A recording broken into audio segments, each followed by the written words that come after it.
Hi guys! Samahan niyo kami sa aming paglalakbay papuntang Monte Maria sa Batangas City.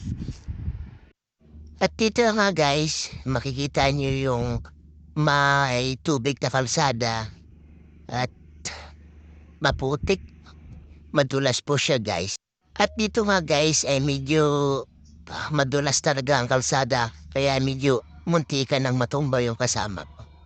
Pero magaling tayo, ah, kinaya natin na lagpasan yung maputik na daan. Tsaka dito ulit guys, may tubig na naman yung kalsada. Walang daanan papuntang baba yung tubig. Kaya medyo dandahan lang tayo dito guys.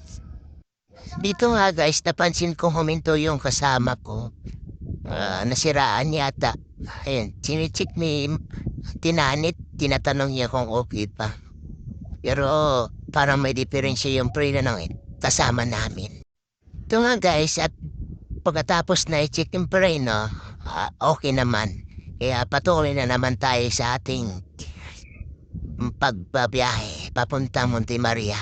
At ito nga guys, mapapansin nyo na naman yung maputik at basang kalsada.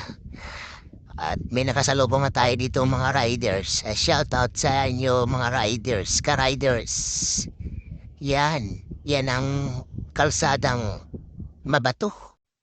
Kahit na maputik yung daanan natin guys, worth it naman kasi ito yung view na makikita nyo. Napakaganda talaga ng dagat nila dito sa Batangas. Ang ganda talaga ng tanawin dito guys. Lalo pag nakikita niyo ang kulay blong tubig na yan, ang sarap maligo niyan. Mahirap nga lang yung daan.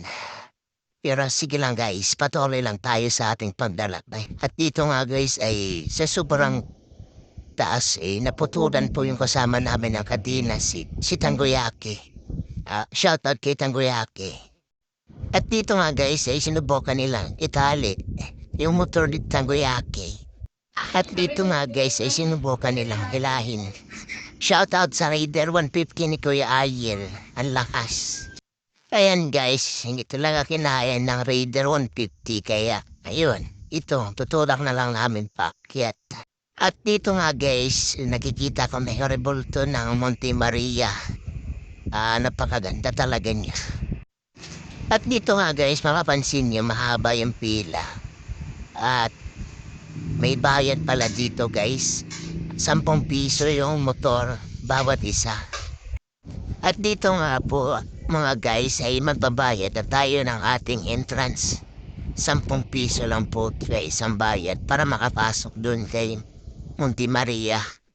At dito nga guys ay nakapasok na tayo sa loob at aakyat na tayo pataas papunta kay Monte Maria. Ayan guys yung ginagawang glass walk dito sa Monte Maria. Kauna-unahang glass walk in the Philippines guys.